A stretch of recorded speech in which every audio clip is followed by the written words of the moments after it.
तो नीतीश कुमार जी को गाली चिराग पासवान ने नहीं दिया है, वह नरेंद्र मोदी जी को दिया हुआ ही गाली है। चिराग पासवान को यही तो चिढ़ है, इसीलिए तो हाजीपुर में वो अतिक्रमण करना चाहते। जितना जल्द से जल्द हो चिराग पासवान को बाहर का रास्ता दिखाना चाहिए। लालू प्रसाद यादव, तेजस्वी प्रसाद यादव के इशारे पर चिराग पासवान काम कर रहे हैं। चिराग पासवान व्याकुल भारत है और चिराग पासवान को जमुई में स्थापित किया था उन्होंने। आज जमुई की क्या हालत है। जाइए एनडीए से निकलकर महागठबंधन की गोद में बैठिए। अरे वैसे हूँ बिरयानी खाने के लिए तो जइबे न करते हैं आप। जो वैशाली की धरती पर माननीय प्रधानमंत्री जी की उतरी होंगी, लेकिन चिराग पासवान ने उन एक भी योजनाओं का जिक्र अपने मंच से नहीं किया। श्रद्धेय रामविलास पासवान जी ने कहा था कि नहीं पारस, हमको पुत्र और पत्नी पर विश्वास नहीं है, हाजीपुर का वो लोग सेवा नहीं करेगा। चिराग पासवान का जो कैरेक्टर है, ये मंच पर रहेंगे तो डराएंगे धमकाएंगे, अकेले में आएंगे तो माफी मांगेंगे और बंद कमरे में ये पैर पकड़ लेंगे। बिहार एनडीए में सीट शेयरिंग पर अब तक कोई फैसला नहीं हुआ है, मामला फंसता नजर आ रहा है। लेकिन इन सब चीजों के बीच पशुपति कुमार पारस की तरफ से दावा किया गया कि उनकी सीटें फाइनल हो गई है। मेरे साथ बातचीत करने के लिए राष्ट्रीय लोजपा के मुख्य वक्ता चंदन सिंह हैं। आपने कहा कि भाई हमारी बातचीत हो गई, 5 सीट आपको मिल रही है, हालांकि अब तक तो दिख रहा है कि भाई मामला फंस रहा है। नहीं, कोई फंस नहीं रहा है बिरजू जी। हमारे साथ जितने सांसद हमारे हैं वह सभी कंटिन्यू कर रहे हैं। देखिए, हम एनडीए के बहुत मजबूत सहयोगी हैं, 2014 से रहे हैं। और बिहार में तो देखिए, अगर आपके पास प्रत्याशी हैं, मजबूत प्रत्याशी हैं, तो आपको शो ऑफ भी करना पड़ता है, आपको बताना पड़ता है कि कौन वो लोग हैं जो लोकसभा चुनाव जीतकर सदन में पहुंचा सकते हैं। और इस बार तो माननीय प्रधानमंत्री जी का लक्ष्य है अब की बार 400 पार। तो उसको पार करने के लिए राष्ट्रीय लोक जनशक्ति पार्टी के जो सभी मजबूत सांसद हैं वह सदन पहुंचेंगे। तो हमारी सीटें कंफर्म हैं, क्लियर हैं, कहीं कुछ नहीं है, एकदम 5 सीट मिल रहा है। बिल्कुल हमको 5 सीटें मिल रही हैं। और आप देखिएगा कि जिस समय इसका प्रत्याशियों का जो नाम की घोषणा होगी दिल्ली में, हमारे सभी सांसद उसमें उस लिस्ट में रहेंगे जी। एक सांसद तो खेमा बदल लिए हैं, वीणा देवी। वो हमारी पार्टी की सीट है ना, परंपरागत सीट है। वैशाली जो है वह शुरू से हमारी पार्टी की सीट रही है। हमारे पार्टी के संसदीय बोर्ड तय करेगा कि वैशाली से किसको लड़ाना है चुनाव, वह भी सीट हमारे खाते में आ रही है। इसमें कहीं कोई दुविधा का विषय नहीं है। तो हमको हमारी सारी सीटें मिल रही हैं। ये आप कह रहे हैं कि आपकी पार्टी की सीट है। अगर आपकी पार्टी की सीट है तो फिर चिराग हाजीपुर पर दावा कर रहे हैं। देखिए, चिराग पासवान व्याकुल भारत हैं।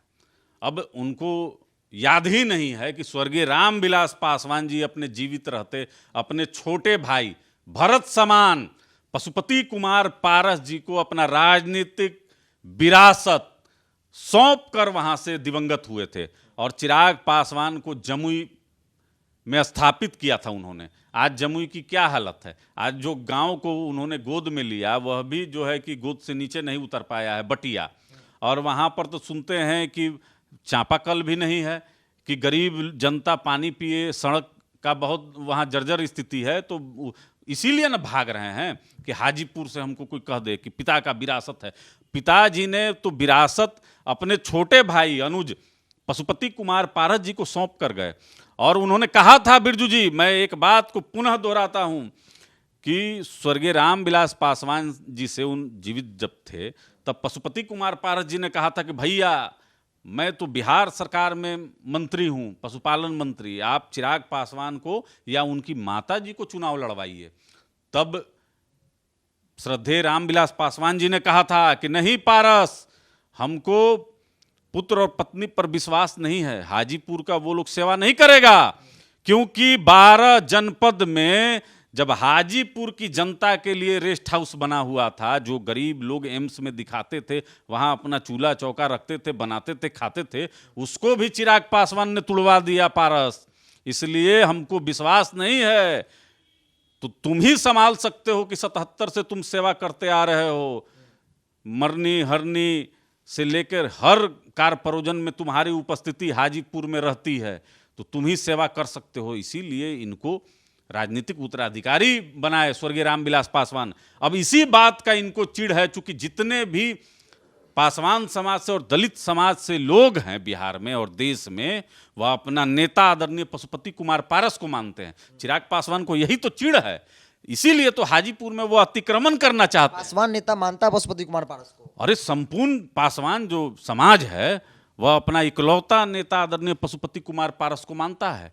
आप समझ लीजिए, चूंकि देखिए, आप दलितों का अगर सेवा करने का जब बात आ जाएगा तो एक लंबे समय से ये सेवा कर रहे हैं, काम कर रहे हैं उनका, तो ये तो मतलब आप समझ लीजिए कि जो व्यक्ति 45 साल से सेवा कर रहा हो दलित समाज का, तो दलित समाज उसको नहीं देखेगा तो किसको देखेगा? हवाबाज को। हाजीपुर आपको मिल रहा है, आप कंफर्म है? अरे हाजीपुर तो हम कह न दिए कि ब्रह्मा की लकीर है, वहां से तो मतलब कोई इफ बट का कोई बात ही नहीं है। और देश के यशस्वी प्रधानमंत्री ने हमारे नेता को केंद्र मंत्री बना के सम्मानित करने का काम किया है। हम लोग उनसे कहीं हैं सच्चे मायने में अगर देखिए तो कोई राम का अगर कोई सेवक है तो वह आदरणीय पशुपति कुमार पारस जी हैं। ये तो कलयुगी हनुमान हैं। कलयुग में अपने राम से मोल भाव, उनको आंख दिखाना, डराना, यही तो काम अब इनका रह गया है और कुछ है। देखे कल किस तरीके से वैशाली की अपने सभा में उन्होंने कहा, बिहार एनडीए के नेता आदरणीय नीतीश कुमार को किस तरीके से जलील और अपमानित करने का काम किए। वहीं देश के यशस्वी प्रधानमंत्री और देश के यशस्वी गृह मंत्री को आंख दिखाने का काम किया गया। 3 सभा बिहार में हुआ, औरंगाबाद, बेगूसराय और बेतिया, और तीनों जगह हजारों करोड़ की परियोजनाओं का शुभारंभ माननीय प्रधानमंत्री ने किया। क्यों किया? कि विकसित बिहार बनाना है। और पिछले 2005 से अगर आप देखिएगा तो कमोवेश जदयू और भाजपा की सरकार बिहार में रही है। 3 साल आप हटा दीजिए तो राष्ट्रीय जनता दल की रही है। इसका मतलब है कि जो भी दल और जो भी गठबंधन बिहार की सत्ता में रही है उसने सिर्फ लूट और खसोट किया है, बिहार में कुछ हुआ ही नहीं। तो अब इस तरीके के बयान को क्या एनडीए स्वीकार करेगा? ये भी कहा गठबंधन मेरा किसी के साथ नहीं है, जनता के साथ गठबंधन है। तो आप लोग के लिए सुकून बड़ी खबर है ये। अरे तो जनता के साथ है तो जनता आपको जिता न देती कुशेश्वर स्थान और तारापुर में? नीतीश कुमार को 3 नंबर बनाई ना, ये भी तो एक है कि भाई वोट चिराग पासवान के पास गया। देखिए, हम बराबर कहते हैं आपके माध्यम से बिरजू जी कि लालू प्रसाद यादव और तेजस्वी प्रसाद यादव के इशारे पर चिराग पासवान काम कर रहे हैं, इसीलिए इनका ऑफर जो है उधर आरजेडी से है। बार बार वही ना धौंस दिखा रहे हैं कि हम चल जाएंगे महागठबंधन में, चल जाएंगे महागठबंधन। तो चल ना जाइए, आपको क्या पूछ रहा है? यहाँ कोई पूछ रहा है 3 में है कि 13 में है? निकल जाना चाहिए, जाइए एनडीए से निकल कर महागठबंधन की गोद में बैठिए। अरे वैसे हूँ बिरयानी खाने के लिए तो जाइए ना करते हैं आप। तो व्यक्तिगत है, व्यक्तिगत संबंध बताया जाता है। व्यक्तिगत आप बात करते हैं तेजस्वी प्रसाद यादव से, आप साजिश और षड्यंत्र रच रहे हैं कि किस तरीके से आदरणीय नरेंद्र मोदी जी का विरोध किया जाए। आपने देखा कि उस सभा में माननीय प्रधानमंत्री जी के बारे में चर्चा तक नहीं हुआ। हजारों ऐसी योजनाएं होंगी बिरजू जी जो वैशाली की धरती पर माननीय प्रधानमंत्री जी की उतरी होंगी, लेकिन चिराग पासवान ने उन एक भी योजनाओं का जिक्र अपने मंच से नहीं किया। माननीय मुख्यमंत्री जी क्या खुद बन गए हैं कि माननीय प्रधानमंत्री जी और माननीय गृह मंत्री जी के ही सहमति से बने हैं। नीतीश कुमार जी को गाली देने का मतलब है कि देश के यशस्वी प्रधानमंत्री आदरणीय नरेंद्र मोदी को गाली देना, आदरणीय अमित शाह जी को गाली देना। तो नीतीश कुमार जी को गाली चिराग पासवान ने नहीं दिया है, वह नरेंद्र मोदी जी को दिया हुआ ही गाली है। इसको बर्दाश्त करना आप समझिए कि एनडीए के लिए घातक होगा। इसलिए जितना जल्द से जल्द हो चिराग पासवान को बाहर का रास्ता दिखाना चाहिए, क्योंकि एनडीए में रहकर इंडिया गठबंधन के लिए ये काम कर रहे हैं।